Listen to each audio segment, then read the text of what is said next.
Okay, we're live. Wow, what a nice little setup we've got here. I wanted to start today. Oh yeah. The Many Things Podcast. Shout out. Welcome to our host, Harry. Bleep. Favoured guest, Tom. Bleep. My name being it. You don't want your name being in it? Not really. I'd be alright. I was thinking that'd be fine. Anyway, it's a bit late now. On Spotify it says your name anyway. No, only the first name just says Harry. So they're never going to know it's Bleep. Well, we'll have to beep that out then. Until episode 9. What, the fucking grand reveal of your face? Actually, it's an audio platform, so probably the not going to Banksy be. of podcast releases. Anyway, I was watching the Test cricket the other day, and I wrote a little something. Fourth test. Felt inspired by India's actions. Test cricket is like an open fire, a warmth of interest slowly burning in the background throughout the day, whereby conversations can be held over play and attention is given as and when with no penalty. Test cricket, the finest storytelling in all of sport. A game's momentum ebbs and flows. Pressure built can suddenly swing in this can cause sudden swings in this momentum, not that dissimilar to the price movement within the stock market. Test cricket. Wow, I thought that was incredibly profound. You think that was alright? I thought that was really nice. Bit weird how you put the bit about the stock market in. Yeah. I don't know why that. It's true though. Felt when like you're watching Test cricket, you know how it's sudden, like there'll be no wicket for hours and hours. And yeah, hours. but like I was And getting then this really suddenly- nice romantic image of like story, the story of it all, and it's The just work, a beautiful thing. And then you just compare it to the stock market, and now I'm just thinking of a fat, sweaty guy in a suit. On cocaine. Apologies for cocaine. the microphone issues we're having now. The Oasis bottle has. The stand's not the greatest. But wait, let me explain why it's similar to the stock market. Pressure builds suddenly when you're batting. There'll be like 120 for 2, especially England, and then like an hour later there'll be 1 wicket, and suddenly like 120 for 7. Like the momentum just changes. It was like 140 for 1, and then 145 for 6. England were in the last test. Collapse. And the stock market, sometimes the price will be the price of a stock will just be flat, barely moving for ages, and then suddenly, like it'd be like a bit of news comes out or their quarterly earnings report for their revenue, and then the price of the stock just jumps, and you'll be on a roll. It's just momentum. There's momentum in all forms of life, though, isn't there? I mean, you may have just made the stock market slightly more interesting, but you're making cricket worse right now. It's all about momentum, life. It is. As they say, the 21. You got to do something for 21 days in a row, and then you'll make it a habit. You heard of that? I haven't actually. It's like the 21-day habit, you call it. Keep doing it for 21 days. Mm-hmm. Yeah, if you can do something for 21 days, you can. I think you can pretty much do it forever. It's like those survival shows where it's like, I'm going to do 21 days on desert island, and then it proves I could live there forever. It's like, well, nah. I think Ed Stafford did 60 days on a desert island, but he needed meds at one point. Who's that? Ed Stafford? Ed Stafford. He's like a sort of more action-packed version. He's like a slightly rawer version of Bear Grylls, I'd call him. I think he might be SAS trained. But he does like longer things. So he did the whole walking in the Amazon where he walked across the continent for his, like, that's the first thing I think that he did that was televised. That was fucking interesting. He ate a monkey. He did all sorts. Was he hunting with a tribe that hunt monkeys? He got into some dodgy stuff. Like, I think he was sort of mixing with illegal loggers and they were eating the monkeys. But then he just said, like, I mean, at the end of the day, they're just people who need to feed their families. And, if I had to cut down a tree to feed my family, I'm pretty sure like everyone would do exactly. that. It's all a matter of perspective. I feel like one of the solutions to the Amazon, though, is just for private companies just to buy the land. The Queen with her like Crown Estate, or like the big landowners in the world. If you just bought a bit of the Amazon, you're going to chop down the Queen's trees, aren't you? Or something. Do you know what I mean? I think they would chop down the Queen's trees. Maybe, but the loggers, whether they're legal or illegal, they pay to log on that land. I'm sure that if they're illegal, they'll just be paying police and bribes. It's a nice idea. You'd think there'd already be a charity that does that you can buy, an acre of Amazon just for conservation purposes. I'm sure there are. It's a lovely idea, though. I was watching this documentary. This guy did it just that. He didn't buy a lot, just like a few acres. But illegal loggers were on it. Yeah. Because you have to guard it, I mean, what is it? I mean, this charity is going to say, well, first they have to have the money, they have to have the land to sell to you, really, don't they? But then it's interesting, who owns the Amazon? You know, basically, I mean... It's public land. That's the problem. I swear well, this is it. So you say, oh, yeah, I'm going to give my... Does your phone have internet? Yeah, probably. Let's say I'm going to give my... Who owns the Amazon rainforest? Let's say, I give you my $5,000 for my acre, and you're the charity, and you go to the Brazilian or wherever... That picture of Jeff Bezos. Yeah. What? Picture of Jeff Bezos comes up. Have a read. See what 9 countries share the Amazon basin. Most of the rainforest Brazil. Brazil. Amazonas. The other 8 countries, Peru, Bolivia. Okay, well, so it's countries that own it. So it's basically government. So then you say, right, I'm going to give the charity my 5K. They're going to buy the acre of Amazon, and they're going to, and then I'll own it, and then, no one's going to fucking police it. That's the issue. And the charity will then go, oh, great, thank you, Brazil. We're giving you $2,000 for the acre of land, and we're keeping 3 for ourselves. And then the Brazilian government goes, that's great, thanks, we'll have that, we'll invest it in our healthcare system. Yeah, healthcare. And meanwhile... Did you mean, when you say healthcare... No one's getting any... When you say healthcare system, I think what you meant was a minister's Swiss bank account. Yeah, exactly. Thank you, that's going straight to Switzerland. It's great when all your money stays in Europe, isn't it? I think the Swiss should have more of a hard time. No one realises, but they literally, all the dodgy people in the world, corrupt politicians, dictators, they take a lot of money like that. Oh, massively. They're built off the backs of the money, dividing rich from poor. Exactly. The money in these countries, the way the power works, these super rich people, you freeze their assets. Like the United States, if they have bank accounts in the United States, say some Taliban leader or something, they have the power to freeze their accounts. That's the what's it called? The Afghanistan, they have something like 2 trillion or 1 point... No, not trillion. I need to Google it. What's your password? 2855. No, 2588. All right, talk a little bit. Gonna have to bleep that one out, mate. That's confidential. Yeah. Oh, we are. Yeah, I don't know what's been interesting that's in the news. Yeah, but they don't know who you are. Shout out to Sean Locke. I thought I was filling time. Fine. I was doing a few things for myself right now. Mm-hmm. Shout out to Sean Locke. Sad that he's died. Oh, legend. We did talk about this last time, though. Did we? Remember, I started it, said Sean Locke's just died. Damn it. I'm upset about the fact that Boris is breaking his pledges. He's taking money for health and social care out of national insurance, which is basically making the workers pay for the elderly and the decrepit, which I think the money could come from elsewhere. It's one of his pledges. Well done, Emma Raducanu. Watched that. I watched a bit of it last night. I got a bit tired, so I watched the first set. Won a little bit of money on her winning the US Open. How much so do you congrats win? to her. Upwards of 75p. 75 pence from betting. Yeah. Mate, you're Big like time. that guy. I love the favourite question what I'd do with time travelling. In one of the Back to the Future films, I think it was the second one, the guy goes back to the future, what does he do? Yeah, he lives in the past, but he goes to the future from the past.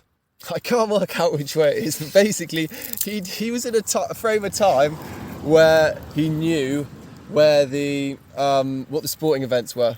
So he yeah, went this is what I've said. If you could time future. travel, that's how you'd make your money. You'd Yeah. go back, you'd watch sport, you'd bet on sports matches and whatever because you know what's going to happen. Work at a warehouse or somewhere for a year, earn 10 grand, then just put. You wouldn't even need to do that. You could probably start with a fiver. You could start with a fiver, mate. You could start with Although, I know a guy who mm. just kept winning on online fucking spin tables or whatever. Was he on an advert on Channel 4? No, genuinely. Because I think I heard his spiel and I was like, mate, this is ridiculous. He literally said, if you lose, just put double the money in and eventually you'll win. I was like, okay. That sounds like okay. But honestly, he was banned from the betting company, I don't know which one, because he was making too much money. There's been a big Dana White betting company takeover recently. Do you hear what happened with Dana White? With Dana White, I've heard that he's a big gambler. Yeah, he was in Vegas. He was winning he won a couple $1 million off the casino, this Las Vegas casino, and because he won so much money, he's good at poker. They rang him up and said to him that he's not welcome there anymore. He's not allowed in the club. Yeah, there you go. That's how fucking crazy these betting companies are. If you start winning, they're like, nope. And because they did that, he took the UFC out of Las Vegas for that year. Jesus. Yeah. You know, all the Las Vegas casinos are probably just laundering money for people anyway. Oh, for sure. Yeah. You know when It's an easy way to launder money having a casino, because it's so obvious, like cash in, cash in. just disgusting amounts of cash. Yeah. You know, Donald Trump, I watched this documentary. It was a bit of like an expose. He wasn't doing anything illegal, but he was just like a terrible businessman. And he owned this casino in Las Vegas, and it wasn't making any money. So apparently his dad was pouring like a couple million a month into this casino, they think. Jesus. Just like getting people to drop it through. Because you know his dad was the original like billionaire, like super rich guy. Yeah. That is pretty shocking. Do you know what film made me think of that? Have you ever seen The Rush Hours? Mm-hmm. I used to love the Rush Hours. They're so good. When I was younger, I thought that's what the world's like. We're fighting, you know, you just dodge them, say some funny things and you're fine. That's what, I'll just fucking be a superhero. It was either that and I'm winning the Rugby World Cup. I'd probably just do both in the car, like daydreaming regularly. But have you seen I think is it Chris something? Chris, so it's Jackie Chan and... Oh, Chris Tucker. Chris Tucker, yeah, I keep on thinking Chris Rock, but it's Chris Chris Tucker. His car is fucking unbelievable. Have you seen it? I think it's like in the movie or real life? In the movie, it's like an 80s Corvette Stingray, or Oh, like a 60s Corvette Stingray. It's blue or something, isn't it? It's just jet black. It's like the car that Batman would have. Look, let's get a photo up. Wait. You see the thing there I had on the phone? Afghanistan. They have $10 billion in foreign assets, like foreign currency reserves. I think it's in like the U.S. Treasury, U.S. Bank or some shit. And basically, that the world have just agreed like to not give it to them because they're not officially recognising them as a government still. That's terrible. But the problem is, if you do, they're giving $10 billion to the Taliban. I think it'll be fine. I don't think they're going to attack the UK. I don't think they're going to attack the UK or the US now because they've got their country back. You think so? And I think that people do are you going actually think so? Yeah. Because why would they? I mean, they have what they want. Because now they have the means to exploit the whole fucking country. Yeah, bro. When your country's obviously big, you have to think that. Says that you're living in a country when you've been at war. You don't want they're to going just to take keep it lying war. down. Why would you want to? Off, like... Yeah, but wait. Let me finish. You're not going to start on like one of the most powerful countries in the world, America. If you fight America, mate, they're the best army in the world, the strongest army in the world. Like, it'd be like trying to fight China. You're not going to do that if you don't have to. It's different though, isn't it? Like, we've seen this time and time again with like Vietnam and everywhere that just has weird terrain, like the mountains of Afghanistan. It's not fighting a war. It's either you go out and you kill innocent people living in their houses, you just sit around and they just fucking bomb you and you don't know where they're coming from. It's not like a war. The drones are crazy. They don't line there are up. still men they on don't the line ground. up anymore, do they? They do a bit. They do a bit. There is still firefighting. Yeah, mate, there is. Yeah, I guarantee it. What do you think? Like some of our Marines, when they're deployed doing patrols like that, the patrols get attacked, they have fire. Yeah, true. Have you not seen some of the Have you not seen some of the Ross Kemp things? Although in Afghanistan, it's been safe, hasn't it? I've seen EastEnders. No, I'm joking. I haven't seen EastEnders. Afghanistan, there's none of that going on anyway. But it's interesting how with South Korea, the Americans have kept like, I think it's 70,000 soldiers the Americans have kept there since the end of the Vietnam War. And that's why the North aren't going to start a fight, because you'll be officially declaring war on the United States. You'll be at war with the biggest army in the world. Yet there was a good argument of why couldn't we just left a few thousand there, you know? But when everyone was over there, people were saying, why are they fucking over there fighting? It's a tricky one. But if you're living in a country, I still think the Taliban aren't going to start doing loads of terrorist attacks on the West. I just don't think it's going to happen. Okay, well, we'll see. Do I you? hope not. I worry. I mean, I try. These are the things that I tend not to think about because I don't like thinking about them. But is there a raised threat of terror? I mean, I don't think there is. Arguably there is. It's a bit of a gamble, but I mean, so basically the Taliban. Should we be talking about this? People be tracking us. People will be tracking us. Mate. Look at this guy. Thinks he's important. Thinks people give a shit. No one cares. Do you know where our intelligence centre is? Oxford. I don't know. It's in North Gloucester. It's like, of course, it'd be somewhere really random. It's not that far from where I am. Taunton. Nah, it's not that far from Bristol. And UK, I'm going to see how much. They have like a lot of money. Here it is. It's called the GCHQ. That's why James Bond lives. Their annual budget. I've heard of GCHQ. Wait, let me 1 sec. Their annual. Isn't that a security company, Mate, GCHQ? Oh, you lost the page. Yeah, I got excited. I literally had the page. 1 sec. I've heard of GCHQ before. I think this is not something super secret we're uncovering here. I think this is quite a well-known... I believe they're a security company. Aren't they the people that turn up at McDonald's and put all the cash in a box? No. And they go to the bank as well and they dress up like troopers. I was trying to find it. I'm not doing a terribly good job at it. Intelligence HQ. 3 billion. Wait, talk a little bit. Just looking over the Vale of Taunton, it's absolutely stunning. There's a fire in the distance. It's just a hell of a lot of agriculture going on. Okay, here we go. It's in the suburbs of Cheltenham, so it's about a 40-minute drive from North Bristol. If anyone's interested and want to pay it a visit, probably wouldn't though, because it's the responsibility of the country's Secretary of State for Foreign Affairs and Commonwealth Affairs, but is not part of the Foreign Office. It's so basically what does GC stand for? Government Communications Headquarters. Okay. And they get an annual budget of 3 billion a year is their budget. They have some serious money. And do you know what are they're they doing in there? I'll tell you what they're doing. We learned about this in criminology in a class, so I think it's all right to talk about it. But we had this expert come in and tell us, and he said to us that this was back in 2017. They can track you through your phone. They can switch your phone on and off. They can take pictures with your phone. And they can use your phone as a listening device, all without any evidence happening on your phone. That's our government doing that to everybody. Yeah, but if you've got nothing to hide, you've got nothing to worry about. That's why ExpressVPN's good. That's why, is it? You can change your IP address to like any different country, and it's just this really good thing. And but they can... I'm not looking for a sponsor. I'm not looking for an ad. I'm pretty sure they can... well, you can also get American Netflix, so maybe we should get them as a sponsor. Apparently American Netflix has a lot more shows, apparently. My friend at university, I think he bought someone else's Netflix login on the internet. So he had this guy, it was like this fisherman, his account, we didn't even need to change profile picture on Netflix. He had that as his account. It cost you £1 for lifetime access. No way. And you just go on someone else's Netflix and someone else has got the password to. That's naughty. That is naughty. It wasn't me though, someone else. Fair enough. People want to view stuff. This is the modern way. We demand no. But knowing that place, their job is to spy on us, because that's what they do. But they say to protect us from terrorists, but it's spying on us as well. I mean, who's us? The public, the general public. Are you admitting to being something other than the general public? No. They spy on the general public. I guess so. They do. Yeah, they check your phone. They do. Yeah. Yeah, I'm pretty sure. Yeah, I bet there's a lot of laws and things that they must have a lot of wiggle room with. They spend $3 billion a year doing that. I bet they hate data protection laws. I bet they hate them.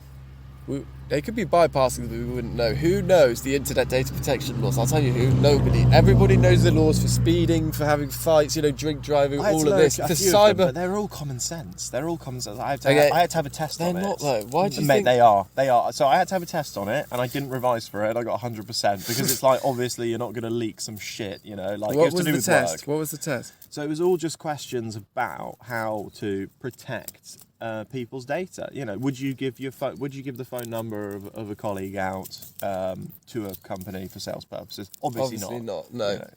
Literally, I can't remember all the questions, but they were very much along those lines. I tell you what. Very obvious. Have you noticed how shops always ask for your email address? Do you know why? Because I don't know what shops you're going to. If you get more of sort of have a nice day or we're in Mountain Warehouse the other day, right? Yeah. Bought some nice walking shoes, And as Dad was paying, the guy asked for his email address. And my dad it's a bit forward. He just gave him the email address. But I asked, why did you give him the email address? Why do shops now need an email address? This is my question. It's because our data is valuable. You have 10,000 people's email addresses. Boom, you can send an advert to 10,000 people. That's a big number. That's thousands of pounds worth. The data's valuable, bro. That's why you got to try capture it. Data is valuable. And it's interesting, isn't it? Because if some sort of independent businessman, say if you go into some sort of cool vintage clothes shop and, they've got an online shop and they ask for your email, water. I think that's absolutely fine. You didn't bring any. Oh, it's by your leg. By your right leg. But like, if Sainsbury's wanted my email, I'd be like, fuck off. You know, like I don't believe that big organisations should. They've got enough. They don't need our personal data. Whereas, like, you know, independent people that obviously, like, you know, What shops? Sainsbury's. whatever, any big conglomerate, They want it. cooperative, I don't give a shit. Whoever they are. I think it would be good to get into big business. I think, well, that's how Tesco's will get you with a club card. You know, they'll get your email from that, won't they? It'd be nice to be a businessman where you could pull, like, says here, you're working on a deal for 3 months, you pull it off, that's like a 10 grand you get given. Just in backhands. No, I'm joking. And like, reward. No? What for? Anything. I don't know, just some business. Why are you getting 10 grand? Because you've done a good deal. What if?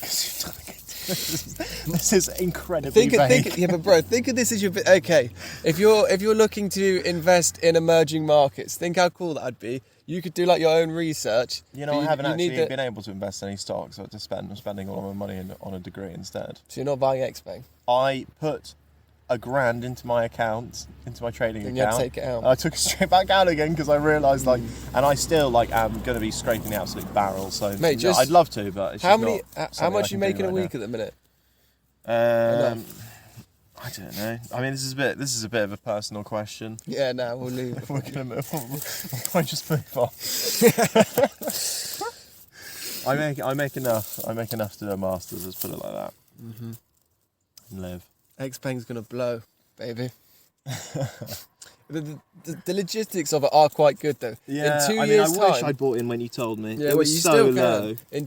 In 2 years' time, they could be producing as many as 300,000 cars per year. At the minute, they're producing like 39,000 cars a year. In 2 years, they're gonna grow by 10. Wow. And think once people start seeing those sales numbers, mate. Yeah, And even by think how 5 many, is think how big a huge. swing the electric car market's going as well. Mate, Everyone's absolutely going massive. electric. Absolutely massive. And the price of fucking petrol and diesel these days, I'm not surprised. Honestly, I'm not surprised. You know the reason why the price is so high? Do you know what? It's like Armaco. 130 at the moment. Do you know what Armaco 130 is? At the absolute cheapest. No. I think it's this thing called Armaco, and it's this oil group, and it's the biggest oil group in the world. But it's basically a load of, like, Saudi Arabia are a big part of it, Russia are a big part of it. I was just trying to search it one second.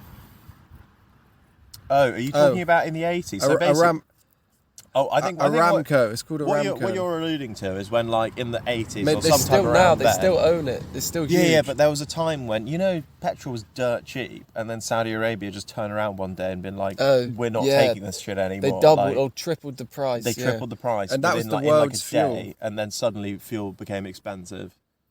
Yeah.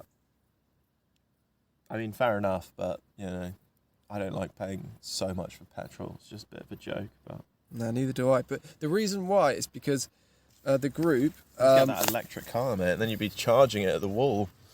Charge it, live in a house, bills included, in your electricity bill, and just fucking charge your electric car. Mate, obviously. Their annual revenue, guess how much they made in 2020? 229 billion. 229 billion. Is a Saudi... That's what Xpeng... Armaco. Is a Saudi Arabian public petroleum and national gas company. Yeah. But this is one of the big... I don't like all that weird unsustainable oil wealth, mate. I don't know. It's what the whole world's been running on for 60 years. Yeah, we got to put an end to that shit. I'm going to buy an electric car. 3 years. 4 years. Get a Tesla. I don't know, mate. We'll see. I wouldn't mind a Tesla. Okay. Teslas, I've been like, my brother talks a lot about Teslas, and like some of the features on them sound so good. And they're rapid. All electric cars are rapid. You know that. Because you can get the Not power 60 times. You can get the power instantly, whereas petrol... No changing gear. With petrol, it's... You ever been in one? No. I've never been in an electric car. My brother's been in a Tesla taxi in fucking Abu Dhabi or something When I was like in that. Amsterdam, I wanted to do that. When you're in Amsterdam, you want to do that. That's a great story. Yeah, we were debating whether to do it, but we didn't. And I wish we did. Yeah, I mean, I would. You know, call me what you like, mate. I'd enjoy it. Don't care. It would be cool just to see what Tesla's like, you know. I'd call the taxi. He'd be like, "Where do you want to go?" I'd be like, "I just want to sit in a car park for 10 minutes." Okay. renewable See how cheap that energy, 26% of global electricity generation was renewable in 2018. How much of the world's energy use we need renewable? We've 2020. got to be getting that up. 25% is. I mean, that's interesting to know. Let me read this out a sec. Accordingly, the share of renewables in global electricity generation jumped 29% in 2020, up from 27%. Oh, jumped to 29% in 2020. So a third of our energy is renewable at the minute. But think when that energy market, in 80 years we'll be all electric, or 70 years, maybe less. 50. If it's 50 years. But like saying all electric's ridiculous. Like you mean fully renewable? All renewable, yeah. All fully renewable. Sorry. So when in 30 years' time, the market's going to triple in 30 years' time. If you have like 100 grand in that or something, if you have big money, that's a huge market, mate. It's going to grow loads. But like you always wonder, like when you go to invest in stocks, like everyone, like surely like the vast majority of people already know this, and therefore the stock's already way higher than it should be. Mate, it's all about the world money. When the banks, when they're loaning money and pumping loads of money into the systems, what they've done recently, it means like the interest rate on debt is really low. So some of this debt, like banks, a bank like cheap at the moment. Yeah, a bank like Barclays to borrow money is cheap because there's very low interest rates. So if you're doing I'm going like to borrow money from 100, if you're borrowing, interest wait, what's it? If you're borrowing like 100 billion, or maybe like 10 billion or 5 billion, these investment companies get given loans to borrow money to invest in stocks. Lucky motherfuckers. So because there's I think it was in 2018. I saw it in the Financial Times. This year, it's like trillions and trillions have been pumped around into the stock market. It's like the most ever in 40 years or some shit. It's because the stocks are going to keep pumping as long as they should drop a bit when they stop printing money, but they're still printing money at the minute. Think of all the money, how much money the average person got in lockdown, and think how much they borrowed. It all just went to big, massive companies. I know, crazy the amount that's been thrown out during this time. It's but think crazy. of the average person. There's a real good argument. I'm sorry, but I know a lot of average people that took money from the government and worked at the same time. Oh yeah, the furlough. Yeah. You do 2 jobs. Exactly. But mate, you still don't realise how much better off these companies did. Just all the amount of money they got compared to the average person, honestly. If you really think about it, think how much they borrowed. £300 billion got put into the UK. 300 billion. How much of that have you seen? Has anything else been developed? No, nothing. The money just went to these big fucking companies. Don't know. We're just sitting in the field, mate. England doesn't look any different for the 300 billion, I will say that much. It looks very much. You got to think, where did all that money go? Do you ever think how much? Yeah, I worry about inflation and loads of stupid Think how much shit. £300 billion is. But the argument is... There's a Tesla. Oh, yeah. Apparently, like, the glass windscreen goes all the way up to become the roof vent, the roof, When I read what do they call it? Sunroof, like a panoramic. So it's just one massive piece of glass. When I read Elon's biography, someone writing a book about him, like he said in interviews and stuff, he basically couldn't believe like how shitly like designed the average car was. Yeah. He like sometimes it was unfair. Like mechanically, I think he did say they were good, but he's basically like people who make cars so boring compared to Teslas. Teslas just look sick. He's just reinventing the car a little bit. I'm not sure about the rims on some Teslas. Like I don't think they've got their rim game quite down. Oh, you got to change it. You got to change the wheels. Like they're not. They're going for the whole the whole wheel is one solid material. And I'm very much into the BMW i3 is the same. Just like it's like one solid ring as the wheel. And I don't know. Like alloys are just a vibe. Everyone knows it. You've got to get your spokes right. Surely it's weight saving as well. I don't know. Maybe they got some weird materials, but I think Tesla's look. I think they're good. They look refined and they look high quality. I don't think they look particularly exciting, to be honest. They're not supercars. They're not interesting shapes. They're all just we went in a wind tunnel and we need space for baggage, which obviously like that's what a car should do. Cars are more homogenous and a bit more boring looking these days. But, Do you know what I love as a car? They should be. The Aston Martin DB9. Like 2009, back when it was in the Bond films, it was such a good looking car. Mm-hmm. And you can get one of those now for like 35 grand. Yeah, mate. But think of the price of classic Astons, mate. And think of how cheap they are now. A good-looking metal grey one of those, in like 40 years' time, that's still going to be a cool car. People It'd be are going to want interesting it. to see what... I reckon the value's going to shoot What does up. look at the worth of a DB5. So the DB5 came out a long time ago, and that must be worth so much. Aston Martin DB5 for sale. I think a low mileage original DB9 is going to be worth an absolute fortune in the future. Yeah, oh, definitely. Oh, great. Unexpected error. Wait, let's go on a different website. Oh my god. The first one's up for $500,000. Yep. Price on asking. £450,000. But bro, £600,000. Bro, you look at that compared to like, but mate, the mad thing is, 10 years ago these cars weren't worth that. People bought them for like 30 grand, held on to them, and then just like if you hold on to a car like that for 15, 20 years, turn on the engine once a month. Yeah, give it a run, keep it well serviced and everything.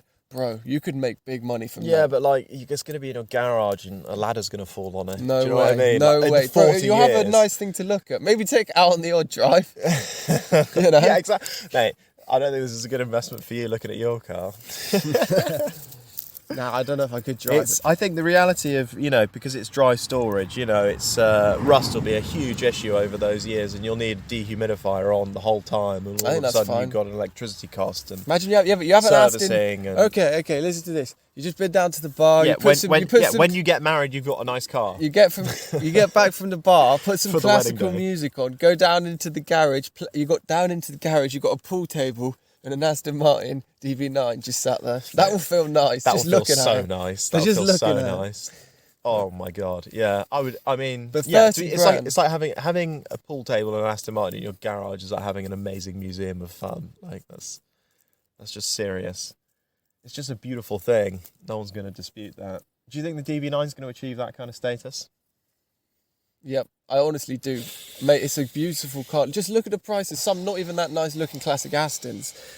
It's just the price of once if a car becomes a classic, everyone knows it goes up in value. Obviously, like, we're in our 20s. We need to ask someone who's 70 years old, what was it like when the DB5 came out? What was it like when the DB9 came out? Mm-hmm. But no, bro, just try Google Aston Martin DB5 value 10 years ago. Mate, it's past 6 already. We've got to wrap this up. Just do it quickly. What's it called? Aston Martin DB5 value 5 years ago, or price 5 years ago. Aston Martin DB5 value change over time. Sales data. Whack it back to 2001. Okay, now. Got it? Wait, it's not actually telling me the fucking days. 2M. Why isn't it? It needs to be a bit quicker than this, really. Yeah, well, I need to be a bit quicker than this. I've got a fucking bathroom to decorate, mate. It's not working, mate. It's not working. I can't work it out. Guess we'll never know. This has been the... Alright, don't be weird. Many things. Alright. He's gone now. I just wanted to add a little something, editing the podcast, which may or may not have taken me 4 hours to work out how to do. Nevertheless, the Aston Martin DB5 I was talking about, here's an example of the increase in price. In 2005, the car was worth £80,000. In 2020, the car was worth £600,000. Classic Aston Martins shoot up in value, as it seems. So there you are, folks. Don't buy stocks.